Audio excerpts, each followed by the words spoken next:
na kung saan ang Estado, by principle, on what Pagsesay said, dapat namumuhunan ng matindi, masinop at mainam sa mga kanyang mamamayan na kailangan ng tugon sa kanilang pangangailangan. We, students and products of public education system, must abhor in law. Kaya po sinasabi ni Ma'am Gayola, para daw lasal yung mga itinatatag natin na paaralan. Kaya yung ibang principal natin nandito, ang sabi naman nila sa isipan nila, sana all. Bagay naman na dapat lang. Tingnan po ninyo.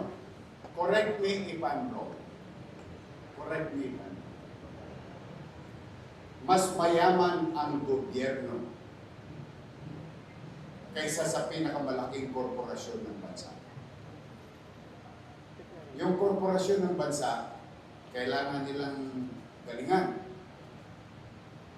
Kailangan nila lahat ng may PhD sa mundo to acquire, to better their business, their product, development, R&D, and so on and so forth. To make money. To build something, to create something, to produce something. Kaya karami yung gobyerno tatangkod lang. Walang gagawin. Tiyak magbabayad ng buwis ang taong bayan. So money will come naturally. Kahit sinong leader, kahit Chongo ilagay mo sa liderato, darating at darating. Because there are only two certain things in this world: debt and taxes. So that's why I said, mas mayaman ang gobyerno. In the right perspective. The question is, how do we spend our money, the people's money, efficiently and effectively? That is a question belongs to our leaders. Pwede naman natin yung sinasabi ni Robert, pwede ko itong tirahin. Mangyari by June, tapos to.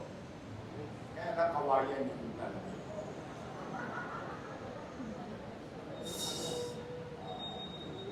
Kaya lamang, kaya tayo nagseremonya ngayon. Para pag-alapin ulit ang damdamin ninyo. Kasi marami sa inyo, lalo yung mga nanay ninyo, yung mga teacher ninyo, parang nawawalan na ng pag-asa. Para bang kailan.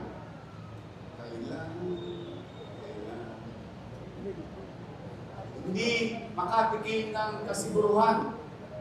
Sapagkat, among ourselves, as Manilans, alam natin, bakit yung Albert, mas malaki pa yun. Pandemya. Kasagsagan ng pandemya. 2 taon lang, natodas. Napakinabangan ko rin. Pagpasensyaan nyo na, awalay lang ako saglit. But today is a ceremony to light the fire again. Yung 3 taon ninyong natingga, I'll make sure through our engineers, architects, construction workers, we'll make sure to the barangay officials, to the parents, the faculty, pag hindi ito natapos ng 1 year, solid pera. 3. At pipilitin ko sa tulong ng SDO family in the region, in the city. By the time dumating kayo dito, notebook na lang ang dala nyo. No more earth movement, no more disarray.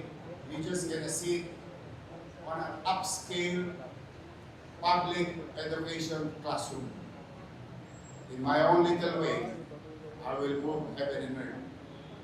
As I have promised, marami sa kanila nakapakinig sa akin ng kampanya. At saka yung mga taga-Sampalo. Totodasin ko to ng December 2026. Yun ang pangako ko. Eh hindi ko naman maintindihan pagkadating ko, nana lang ang umaagos sa ugat ng Maynila. Wala nang dugo. But then again, I have to give it to people, to the SDO family, to the board. We really tried our best na magsubi, magtabi. Because it is a commitment publicly stated by yours truly in the last election. And we will fulfill that promise, just like what the Vice Mayor said. And bagay naman na ipinagpapasalamat ko sa mga konsyal ng Maynila. Nandito ang ating konsyal na Attorney Lady Quintos, Eunice Castro, Doc Almiron, Ryan Ponce, DJ Bagaching. Pero kalimutan niyo na siya. Mas paborito ko si Hannah Bagaching.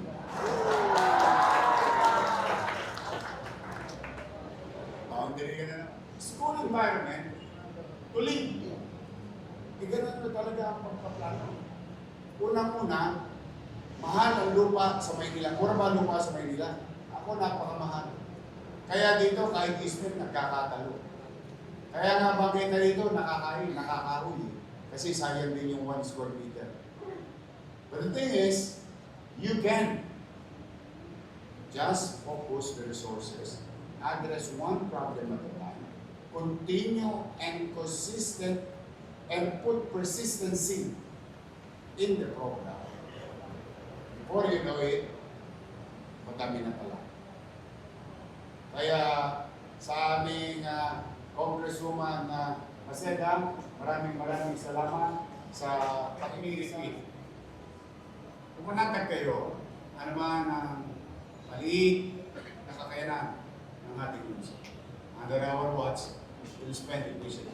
And we'll invest, continue to invest to NBN. NBN. Doon lang tayo. Hindi na yung mga palamutit, halamanin, bulaklakin, pakislap-islap. Ang tawag ko lang dyan, Ajinomoto. Gymnasium, air condition. Hindi na uhulas ang mga chinchansu at natasan ng mga teacher sa umaga sa quadrangle nagpa-flag ceremony.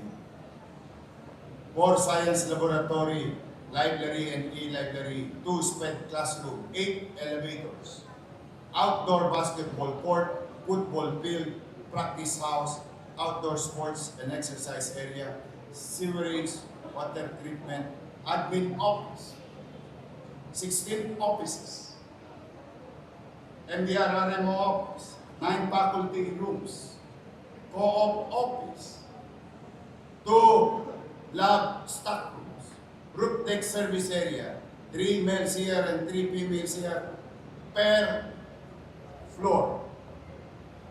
Electrical room maintenance per floor, pump room, 6 staircases, and parking space.